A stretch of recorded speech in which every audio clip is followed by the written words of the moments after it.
मलाई चाहिँ इमान्दार, मेहनती, आफूलाई माया गर्ने अनि आफ्नो भावनाको कदर गर्ने जीवनसाथी पाउनु सबैभन्दा ठुलो कुरा हो जस्तो लाग्छ। श्रीमानले श्रीमती पाउने कुरा होस् या श्रीमतीले श्रीमान, यदि हामीले एउटा असल व्यक्तिलाई आफ्नो जीवनसाथी पायौँ भने जन्म दिने बुबा आमाले जसरी हाम्रो खुसी, हाम्रो चाहना, हाम्रो इच्छालाई पुरा गर्नको लागि जति कोसिस गर्नुहुन्छ त्यति नै कोसिस विवाह पश्चात एउटा जीवनसाथीले हाम्रो चाहना, हाम्रो भावना, हाम्रो खुसी र हाम्रो उद्देश्यलाई सफल बनाउनको लागि गर्छन् जस्तो लाग्छ। मलाई चाहिँ खुसी हुन धेरै ठुलो कुरा भने चाहिँदैन। मैले अँध्यारो मुख लागेको बेलामा के भयो सन्चो छैन हो भनेर सोधिदियो अनि खुसी हुँदा केमा खुसी भएको भनेर मसँगै हाँस्थ्यो भने मलाई पुग्छ। सम्बन्धमा खुसी हुन अनि सम्बन्धलाई टिकाउन स्मल थिङ म्याटर्स गर्छ जस्तो लाग्छ मलाई चाहिँ केही समय अगाडिदेखि एकदमै कुराउनी क्रेभिङ भएको थियो। सानी छोरी पेटमा हुँदादेखिको एकदमै क्रेभिङ भएको थियो अनि कुराउनी चाहिँ त्यति सजिलै बन्ने चिज हुँदै होइन के, त्यही भएर कुनै साथीहरूलाई पनि लौ न भन्न सकेकै थिएन, घन्टौँ लाग्छ नि त। त्यही ड्युरिङ प्रेग्नेन्सी त मैले मेरो श्रीमानलाई पनि भनिनँ, किनभने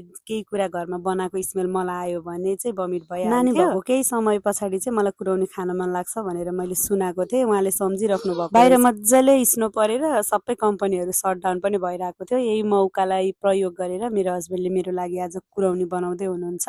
घन्टासम्म उभिने भएको भएर मलाई चाहिँ खान असाध्यै मन लाग्छ, तर बनाउन चाहिँ दिक्क नै लाग्छ। 2 बजेदेखि उहाँ उभिनु भएको, अहिले 5 बजेर 5 मिनट गइसक्यो तर स्टिल बनाउँदै हुनुहुन्छ। प्रपर बनिसकेको छैन, खुट्टा दुखेर उभिँदा हैरान भएर अब चाहिँ कुर्सी राखेर बनाउँदै हुनुहुन्छ।